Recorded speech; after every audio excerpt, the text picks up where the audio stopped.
Thank you so much for joining us online today. We so appreciate you checking out this message. We hope you enjoy it and are inspired to live more and more like Jesus Christ by His grace.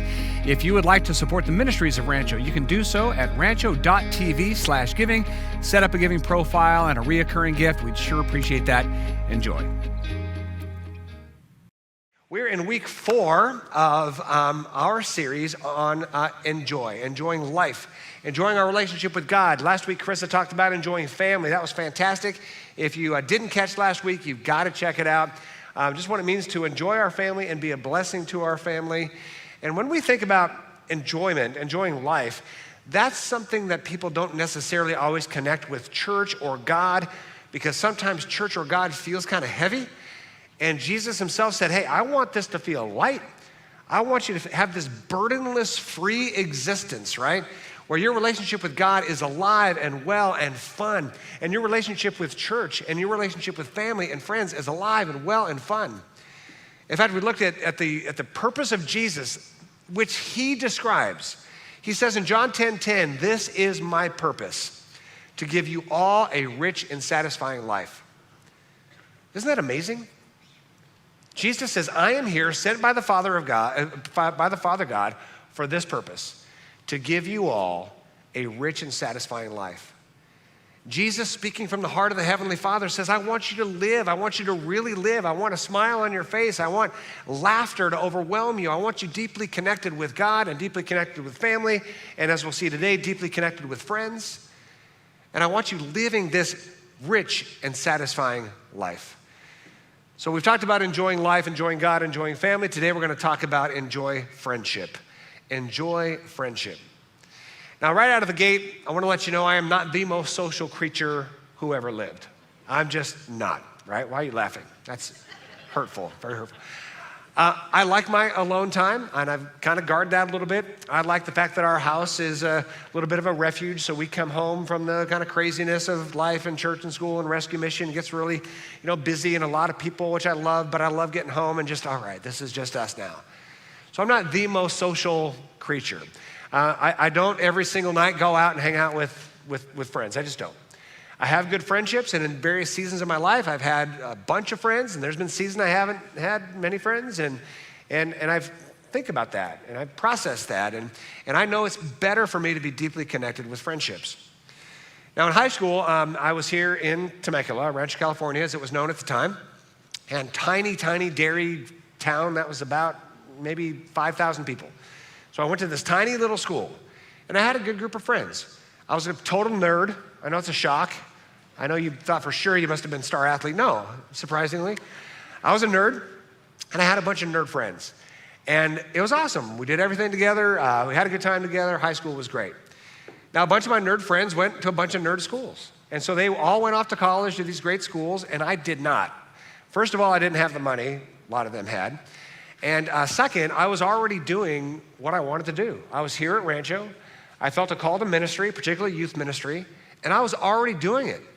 As a 17-year-old kid, I already was on staff at this church doing youth ministry. I know that sounds horrifically irresponsible, and it horrifically was. But I was already doing it, so I didn't want to, quit my job here to move to school, to go to school to figure out how to do the job I was already doing. So I commuted to college. I commuted to Biola, Bible Institute of Los Angeles. I commuted to a Bible college in Los Angeles from here. I would not recommend that. It took me 2 hours and 15 minutes to go one way to school and then 2 hours and 15 back. But I didn't want to leave this place. But I did want to go to school. So I was pretty well by myself. My buddies went off to college, had a great time. They got involved in university life, campus life, and I had no campus life. I left here at 4 o'clock in the morning, arrived at Biola at 6:15, took a little nap before my 8 o'clock class, and got home about 9 o'clock at night. So that was my rhythm. I didn't have very many friends at all. So I was well connected in high school, but I had one friend in college who also stayed in Temecula. And great friend, his name is Eric. He's still in Temecula today. We still connect today. He was my one buddy. And then this hottie, Jenny Allen, comes home from college and notices this friendless person over there. And I caught her eye and she rolled her eyes. And after a while, I convinced her it's time for us to start dating. So we started dating, and we got married, and then we had some couple friends, and then we had some kids, and then we had some friends with kids. And we have to do that because if you're going to survive with children, you have to have friends that have kids because you're swapping kids all over the place. And most of the time, you get your kids back. And so that's what you need to survive. You need friends, and we had friends. We had great couple friends and great family friends. And so we had a good time of friendship, a good season of friendship for years, decade plus. Then our founding pastor came to me and said, hey, listen, I think I might want to pass the baton of the lead pastor role off to you. And I thought, wow, that might be interesting. So entertain that, walk a journey. And then I became the lead pastor of this church. And to my surprise, I had fewer friends afterward. And I didn't plan on this. Nobody planned on this, but here's what actually happened. The people that I was partnering with as employees of Rancho Church, I became their boss. And that does something to a friendship. Nobody intended on it, nobody planned on it, but it just kind of changed things a little bit. And then the family friends that we had, I kind of became their pastor, and that kind of changed the nature of things a little bit. I didn't plan on it, I didn't want it, but things changed. And so I became a little more lonelier, and I think my wife would admit that we became more lonely at that time, right? Again, we didn't plan on it, it's just the way it sort of happened. So much so that I was getting my board review, my annual review from our governing pastors, and they said, you know what, they were polite about it, but they said, we think you might need some friends. All right, well, this is sad. I'm 35 years old, and my bosses, this board of wonderful people, they said, hey, you need to be connected here, because we're getting the impression that you don't have a lot of friends. And I did some introspection, some looking inward, and I had to admit, yeah, there's a lot of people around. No shortage of people. But I did have a shortage of good, close friends. And so as silly as it might sound, here I am, a 35-year-old person on a journey, a professional man on a journey to get some friends. So I made some decisions. I made some real concrete decisions in partnership with my wife and said, hey, listen, they want me to have a leadership role in our denomination. We've been a part of a denomination for 54 years, and the denomination is asking me to serve the California region, and I think I'm going to say yes. And I asked our governing pastors, I think this would be a good idea. It would get me connected with other lead pastors, and I think this would be good for me. And so I did. And I made dozens and dozens of phenomenal friendships over these last 15 years. So I could say I'm very well connected with a bunch of people that I never would have met if I didn't make the decision, I'm gonna make some more friends. Jenny and I started inviting more people over, and we started saying yes when we were invited over, and we got to know a whole new group of people, some good friends. I started playing golf every week, purely for the betterment of everybody else, right? But I just put it in my calendar. Friday mornings is golf, every single week, Friday mornings. Unless I am mortally injured or traveling overseas, I am golfing on Friday morning. Don't try to text me, don't try to call. I am golfing with buddies on Friday morning. And I've gotten to know, a ton of people on the golf course. You're spending 5 hours together every Friday and jacking around and getting to know each other and having a good time with some friends. So just made some changes. And as a result, I can say that I am a person who is deeply connected with a lot of people. Even though I'm not the most social person, I've got a lot of friends around me. And I know that when any one of my friends is in trouble, I'm gonna be there. And if I'm ever in trouble, they're gonna be there. It's a good spot to be. But it does require some intentionality, because I know what it's like to not intentionally invest in friendships, and then things just kind of start leaking. And we're busy, and we just get into our routines, and we have families that are busy and work that is busy and just living life.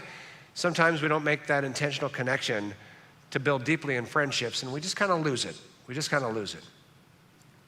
Now, I have to confess to you, in 2 days, we're no longer going to be a part of this denomination. We had a congregational meeting, a bunch of you were there, and because we live in a post-denominational world, it's just not relevant anymore, and we're leaving the denomination on Tuesday. Tuesday at noon, we're done. And I've got to tell you, I am probably over the course of the next several months going to be much more distant with dozens of friends that I've spent 15 years building. Now, some of you might say, well, just stay in touch with them. It's like, well, I'm not going to do that. I'm not. And I'm not going to lie to them and say, I just know myself. And I have tried to stay in touch with people who are in Michigan and other states. And I'll send them a text every once in a while, but am I really going to build a deep friendship or maintain a deep friendship with people I will never see again in my life? I don't know. I'd like to say yes, but the answer is probably not.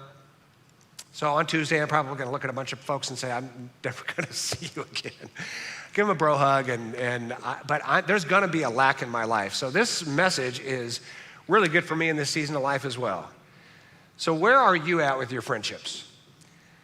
Are you in a season of life where you're deeply connected with friends, or are you kind of a little bit on your own? You might have a good family life, but we're designed for more than that. We're designed to connect deeply with friends. So we're going to do a test. It's a friendship test. 10 questions, you have 10 fingers. Every time you have a yes, just one of your fingers gets engaged, right? God gave you 10 fingers for this test.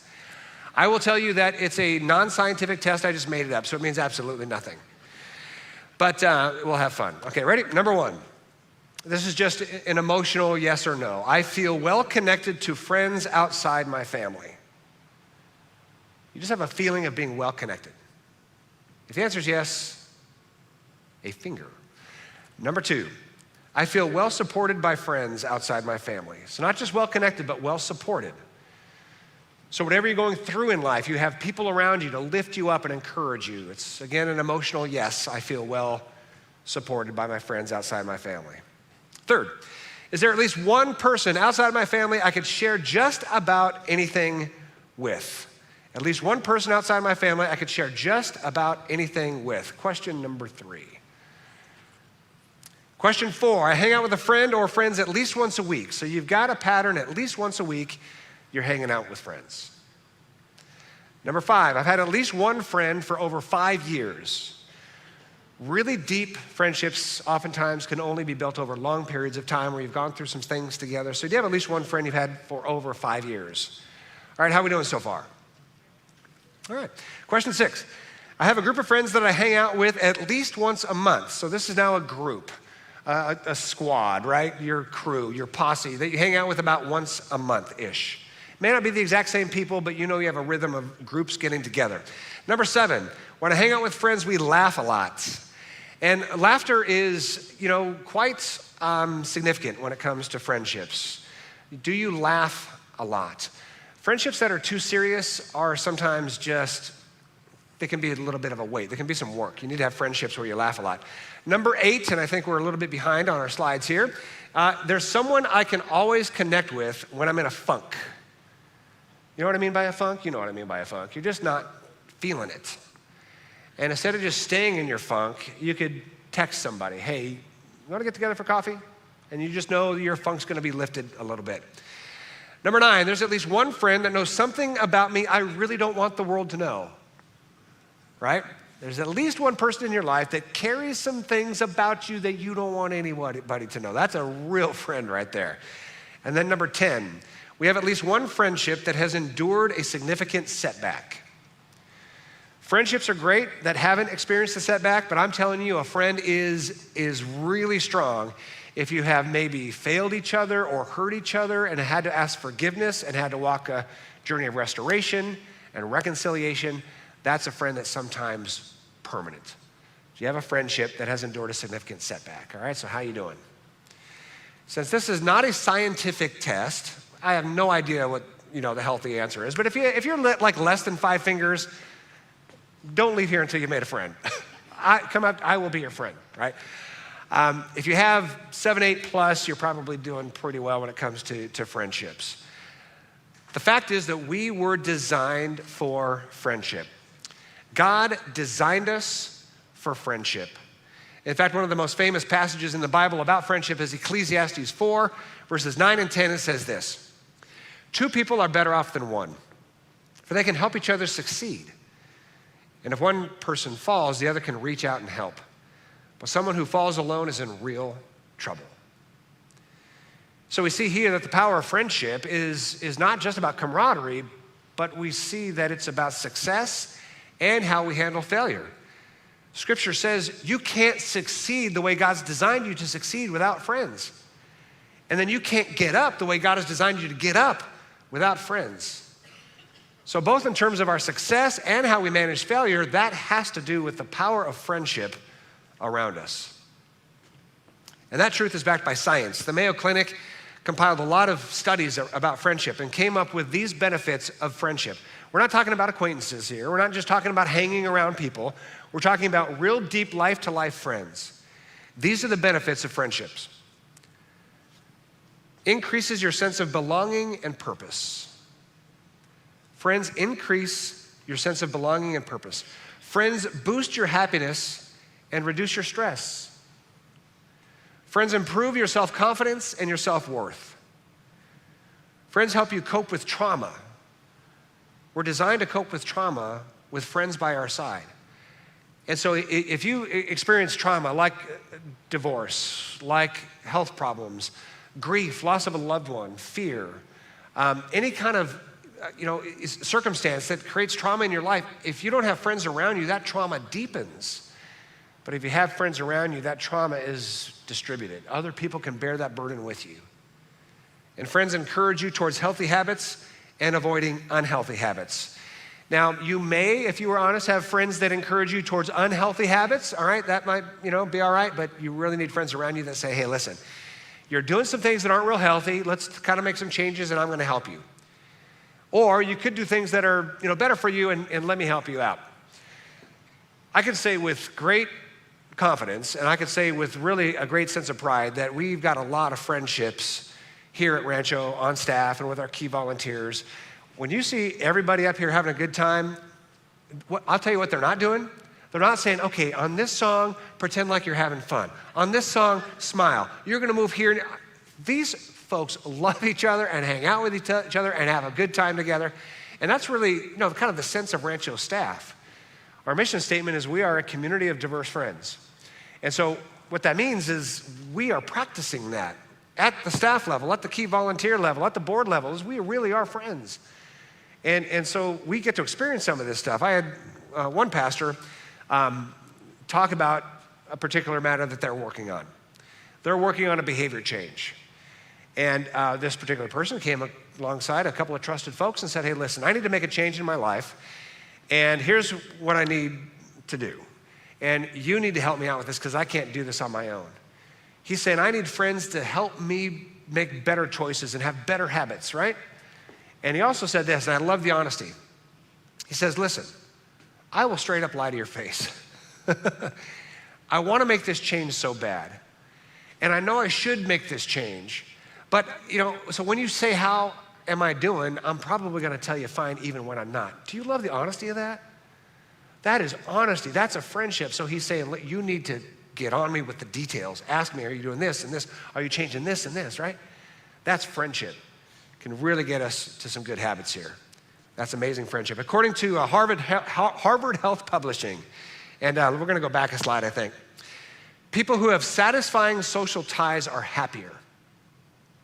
This is what happens when we have friends. People who have satisfying social ties are happier, have fewer health problems, and live longer. Isn't that what everybody wants? Happier, fewer health problems, and live longer? Sign me up for that. Well, make a friend, right? Have a group of people around you that really know you and walk alongside you. Conversely, a relative lack of social ties is associated with depression, later life cognitive decline, and increased mortality. We're designed for friendships. We're designed for friendships. Now, friendships are different for different people. In different seasons of life, you need different kinds of friends. Typically, men and women require different kinds of friendships. This is a little stereotypical, but it's from a psychological journal, so this isn't me. This is just the psychological journal, right? Psychology Central. Compiled a whole bunch of studies about the nature of friendships between women and men and men. And typically, this may not apply to everybody, but typically we require different kinds of friendships. Female friendships are more face-to-face. Male friendships are more side-to-side. So if you just kind of watch the nature of most female friendships, there's a lot of face-to-face. With men, it's a lot of side-to-side. It's just kind of the way we're wired. It's different. Female friendships are more chatty. Male friendships are more active. Lots of talking among the ladies to each other. Men are just more, hey, let's go do something. Let's hang out, right? Female friendships are more prone to hurt. So, I think particularly female friendships can be a little more emotive. Male friendships, not so much. So male friendships tend to be a little more durable. Female friendships tend to be a little more fragile. And this is sometimes good and bad because guys tend to keep things a little bit at the surface, and so we're not prone to necessarily hurting each other, but female friendships can be a little bit more prone to hurting each other. Famously, men can have a fist fight and 5 minutes later share a beer. That's kind of stereotypical, but it is a little bit, true. I don't want to get in a fist fight. I don't want to do that, just for the record. Female friendships tend to be more one-on-one. Men tend to roam in packs of beasts. Female friendships connect more frequently. Male friendships don't need to connect as much. And I can tell you, God's honest truth, I've got amazing friends that I see once a year. Once a year. These are some of my denominational buddies. I see them once a year. And when we connect, it's like we've never stopped getting together, and we just keep the conversation going like I saw you yesterday, but it's been a year. So there's just different dynamics, different seasons of life. Female friendships are intentionally encouraging. They tend to be intentionally encouraging. Just want you to know, and they say nice and encouraging things. If one of my dude friends said something intentionally encouraging to me, I would think, dude, what is your problem? What are you doing, right? Now, every once in a while that does happen, and it is a good thing when a guy friend says something intentionally encouraging. But guys tend to be more traumatic against each other, taunting and harassing and trash talking. That is the way I like it. The more severe the trash talk, the better. And I'm talking about soul devastating trash talk is what I like. I mean, just ripping you down to the very core of who you are, eviscerating your soul. That is what I like. That is my love language, hanging out with my friends. That's not true with women. You don't see a lot of women just completely destroying each other verbally. That happens, when you're not face to face.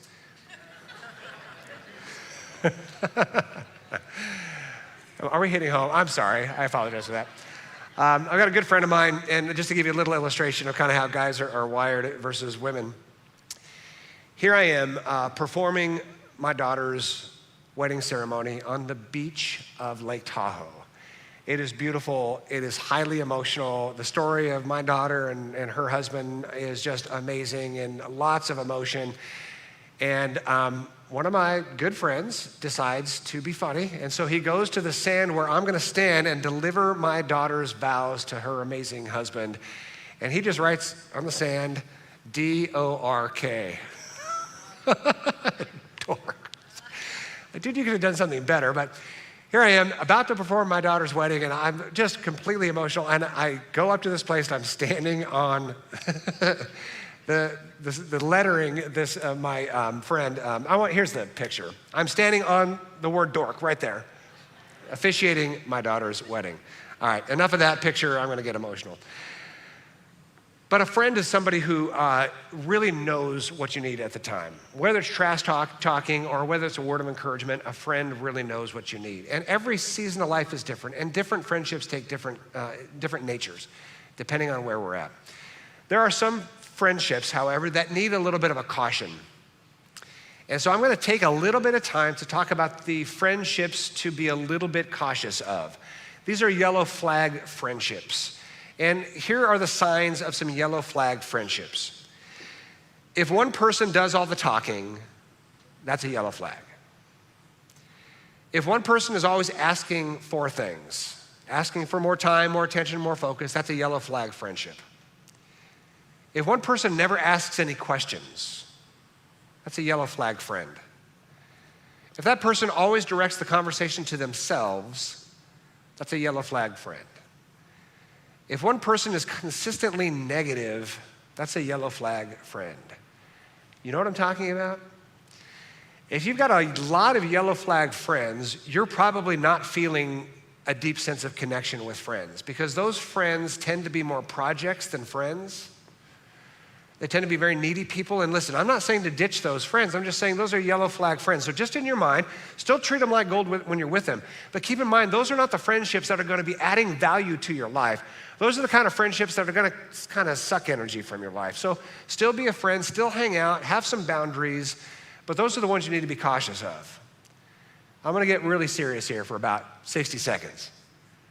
Some of us might need to ask, am I the yellow flag friend? Am I the yellow flag friend? And so ask yourself these questions when you're hanging around with your friends. Ask yourself these questions. Do I have an urgency to talk right now? You know what I'm talking about. For those of you who are talkers, like, I really want to say something. I really need to say something. There's chatter, chatter, chatter. I really need to use my words. Then you might be a yellow flag friend. Am I asking questions? Some of us don't think about to ask questions. This is something I honestly had to work on. This is years ago, but I had to work on this. I actually flagged myself as a yellow flag friend because I wasn't asking proactive questions. Hey, how are you doing? How's that situation at work, right? So I care enough about you to know about the situation at work, then to follow up and ask you about that situation at work. How are things going with your friends? How are things going at home? How are things going with your child? And know their child's name, right? Proactively asking questions. If we're not asking questions, we're probably the yellow flag friend. Do I have to one-up a story? You know the one-up people? Like somebody's telling a story. Hey, this happened to me yesterday, and well, now I feel like I got to one-up that story. Oh yeah, that happened to me too, and my story's better than yours, right? If we're a one-up story person, then we're a yellow flag friend. And am I complaining or negative? Complaining or negative? These are very difficult to self-identify, but if you know going into your next friend group, your next get-together, just think to yourself, do I have an urge to talk too much? Am I asking questions of other people? Do I have to do the one-up story thing? Am I kind of negative and complaining? Just ask yourself these questions. Because you don't want to be a yellow flag friend. You want to be a life-giving friend, right? And that means we're really noticing and caring about the people around us. So how do we build deeper friends? Just a couple of things and then we'll close here. Friends really know each other. Friends really know each other. This takes intentionality. This takes time. One of my favorite parts about the life of Jesus is the extraordinary number of friends he made and the depth of friendships that he made. I mean, Jesus is known for making a ton of friends. Jesus had a squad. The squad was Mary, Martha, and Lazarus. These are three siblings, two sisters and a brother. They hung out with Jesus all the time. There's a lot of speculation about this squad of four, Mary, Martha, Lazarus, and Jesus. They were together a lot. They ate together a lot. They were in their house a lot. They traveled a lot. This was a squad. This was a crew. This was a posse, right? And they got to know each other so deeply over so many years that they had the freedom to say hard things to each other. Martha said something very difficult to Jesus. She kind of lit up Jesus over something. In a time of intense grief, her brother Lazarus had died. I mean, you talk about a trauma. Here's this group of four, Mary, Martha, and Lazarus, three siblings and Jesus. Lazarus dies. He passes away, and Jesus is late to visit the family. So Jesus comes and visits, and Martha is just destroyed with emotion. Jesus is overcome with emotion, and Martha lights up Jesus. Jesus, you should have been here earlier. Could you imagine that kind of friendship? In your moment of grief and vulnerability and pain, Martha felt close enough to Jesus to light him up. And Jesus was weeping and then raises him from the dead. Different subject. But that's the kind of friendship that they had is Martha could light up Jesus. And then Jesus returns the favor. You might recall a very famous interaction between Mary, Martha, and Jesus. Mary is just enjoying hanging around with Jesus. Jesus is about to go to Jerusalem and be crucified, right? As the sign of the unconditional love of God to the whole world, right? Bearing the sins and the brokenness of the whole world. He's about to be crucified. And they're hanging out in their home. And Mary's just enjoying being with Jesus. And Martha's doing all the stuff, cleaning, cooking, whatever she was doing to make sure everything was perfect. And Jesus lights her up. Martha, you're missing the whole point. Listen, I'm right here. I'm not going to be here for very long. Can you just pause for a minute and put down the stuff and can we just enjoy hanging out? She was missing it. But that's a cool friendship, right? That's a very, very cool friendship. And Jesus had a ton of other friends. Jesus has always wanted to hang out at people's houses. Jesus was known for that. He's always saying, hey, I'm going to your house tonight. I'm going to your house tonight. It's one of the advantages of Jesus being without a home. We never know that he ever had a home. He was always in other people's houses, just hanging out with other people's houses. And so he would say that all the time. He'd come across strangers and say, hey, I'm going to your house tonight. He would never ask. You know, he's the Lord. I'm going to your house. Okay, I get you're the Lord. You're coming to my house. He's always known for hanging out with in people's houses and eating and drinking, so much so that the religious, uptight people were saying, Jesus, you are hanging out in way too many people's houses. You're eating and drinking with sinners. And they started labeling Jesus friend of sinners. You're a friend of sinners. How dare you? Jesus goes, well, I guess so. Always hanging out with in people's houses. Always making friends, especially with people that the uptight church people didn't want to have anything to do with. Jesus says, I'm hanging out with you. So Jesus was known as the friend of sinners. Every once in a while, we get that attack. I'm like, hey, you call us a friend of sinners? Fantastic. We're with Jesus. End of story, right? End of story. Jesus was making friends with everybody. Jesus also made friends with his 12 disciples. Now, the disciple relationship was pretty formal. Jesus was called rabbi, and the 12 disciples were students. And that relationship was pretty formal. Jesus was the master, they were the servants. That's the way it worked in ancient times. The rabbi, the student. The master, the servant. That's how it worked. But Jesus wanted to break that down. He didn't want the formality. He didn't want everybody to be uptight. He wanted people to be loose. He wanted people to get to know each other.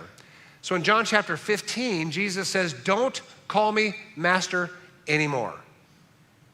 He's making it really clear. I want this to be a friendship. Don't call me master, call me friend. Don't call me master, call me friend. And then Jesus had a couple of close friends. He probably had 3 very close friends, Peter, James, and John, but the closest was John, by a long shot. Jesus had a bestie. I mean, he and John were inseparable. They were always by each other's sides. No matter where Jesus went, John was there. John was Jesus' best friend. So much so that when Jesus was arrested by the political leaders and the religious leaders of the time, they wanted him put to death. All this love and grace and mercy, they wanted it done with, right? This whole movement of freedom and doing good, right? They wanted him done with, so they arrested him. At the moment they arrested him, he was abandoned. Everybody runs away screaming, except John, Jesus' best friend. Now, John was risking his life being by Jesus' side. He was risking his life because they knew if they're coming after Jesus, they're coming after us. And if they're coming after us, they're coming after me. They're coming after John. They're coming after Jesus' best friend. But John didn't care. He never left Jesus' side, even at his crucifixion.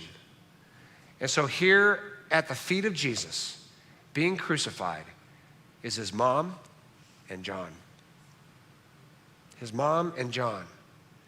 And that friendship was so close that John risked his life to be at the feet of the crucified Jesus. And while on the cross, Jesus looks at his mom and he looks at John, his best friend, and says this.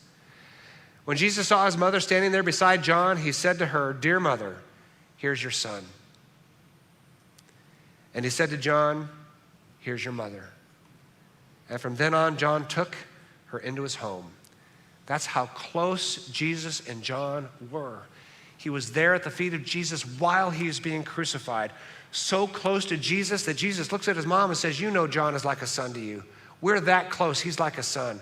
So treat him like a son, and John, treat my mom like your mom." And they took care of each other for the rest of their lives. Jesus had that kind of friendship. And if I could be so bold as to say Jesus needed that kind of friendship. We know that Jesus is the fullness of divinity, but he's the fullness of humanity, and he needs friends as much as we need friends. And so when we're without friendships and we're not investing in friendship, then I think we're losing a little bit of our humanity. If Jesus needed friends, we need friends.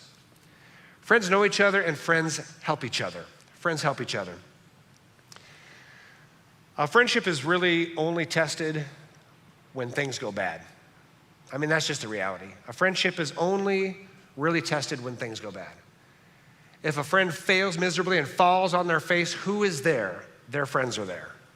Everybody who claimed to be their friend is not. Friendships are really tested when things hit the fan. When a friend fails or a friend experiences some big trauma in their lives, a loss of a loved one, a divorce, sick kids, whatever it is. And I have had the honor of walking with people in their deepest tragedies, and I have got to tell you, when somebody's experiencing a tragedy without a friend, it is a horrific experience. And as I said earlier, that trauma is now doubled because now you're experiencing the trauma of being by yourself. But if you're experiencing a trauma and there are friends by your side who are just there, now that pain can be given away to other people. And that pain can actually feel lighter because that other people are bearing your pain, and it's their pleasure to say, let me take some of that pain with you. Let me take some of those tears and cry those tears. That's a friend. The book of Job is about what happens when there's a trauma. Famously, it's a tale of this man who loses everything. He loses his home, he loses his children, he loses his health. And it's a story of friendship, it really is. Job 2:11. When 3 of Job's friends heard of the tragedy he had suffered, they got together and traveled from their homes to confront and console Job. To comfort and console Job. They did confront him later. That was a little slip of the tongue. But Job starts right away with this very cool thing. Job loses everything. I mean, he's weeping, and he has no health, and he has no family, and he has no livelihood, and he's in the dust and covering himself with dust, crying out to God. He has nothing, and his friends come to his side right away. They come by his side to comfort and console. And we think, wow, this is very heartwarming. But then it goes south in a hurry. These friends say some of the most terrible things that could ever be said to somebody who's going through trauma. I mean, awful, awful things. But you know what I take from Job? They're still there. They're still there. When a friend of ours experiences trauma, do we know what the right thing to say all the time? Do we know exactly the words to say? We don't. And sometimes we say things that are awkward, and sometimes we say things that might actually cause, some hurt. We just don't know what to say when a friend is going through trauma. But at least we're there, and that's the victory of Job's friends. They showed up. And even though they said some stupid things to their suffering friend, at least they showed up. And they were there by his side, and they continued to bring comfort. They continued to bring consolation to this broken man. That's what a friend does. A friend gets to know each other, and a friend is there for each other. Ecclesiastes 4:12 says this: a person standing alone can be attacked and defeated, but 2 can stand back to back and conquer. 3 are even better, for a triple braided cord is not easily broken. A triple braided cord is not easily broken. Listen, the bottom line is, I need good friends, and you need good friends. If Jesus needed good friends, we need good friends. And good friends don't just happen. They don't just happen on their own. They just don't. Good friends are invested in. Good friends are sought after. There's invitations to hang out. There's invitations to go to coffee. There's invitations to go, play a game. There's invitations to come over for dinner. There's an investment of time, an investment of care, but there's also a covenantal investment, which means this: you can have good friends and you can hang out and have a good time, but the covenantal investment is something you say in your heart to a friend, and you just know in your heart, I will always be there for you, always. You don't say it with your words, but you say it in your heart. And so even right now, as you think through who your friends are, just say in your heart, to those faces in your mind, I will be there for you no matter what. No matter the trauma you go through, no matter what happens in your life, no matter what happens in your family, no matter if you make the biggest mistake of your life, I will always be there for you because I'm your friend. Just put that in your head and put that in your heart. And when the time comes, you'll have the privilege of living that out and being the kind of friend that all of us need. I want to just put up on the screen a vision statement of what I think church should be. I don't think church should be a bunch of religious services. I really don't. We've just spent an hour and 5 minutes together. I don't think this is church. I think it's helpful. I need the job. I think it's helpful. I think it's helpful that we rally together around who God is and His Word and our mission together. But I think church is really about friendship. It's about the kind of friendship that Jesus called his disciples to. It's about a friendship with God. Jesus says to you, as he said to his disciples, don't call me master, call me friend. He wants us to have a friendship relationship with him. And then he wants us to look around and have a friendship relationship with each other. That's church. As you walk out today, you're going to see a yellow and black sign out there. It's been up for a couple weeks, and it basically says under construction. What we're building out there is kind of a friendship center. I just named it just now, literally right now. It's like a friendship center. There's going to be shaded stuff because you walk out of church right now, south-facing concrete. It's just kind of brutal. We're building shade over there, a bunch of furniture out there. We're building a park for kids, and so your kids will be able to be out there, youth groups and kids ministries being out there, and snacks and food, and just, let this be a place of friendship, not just worship services. If you're around here on Wednesday nights or Thursday nights, you're going to see friendships everywhere. We've got groups on a Wednesday night in almost every classroom over there. Celebrate Recovery is Thursday night, just people helping each other through seasons of their life. Let this be a place of friendship. So perhaps Jesus envisioned his church to be a new kind of community where everyone is welcome, where God is Father, and Jesus is friend. That kind of sound about right? That sound good? Perhaps Jesus envisioned his church, this church, to be a new kind of community where everyone is welcome, where God is Father, and Jesus is friend.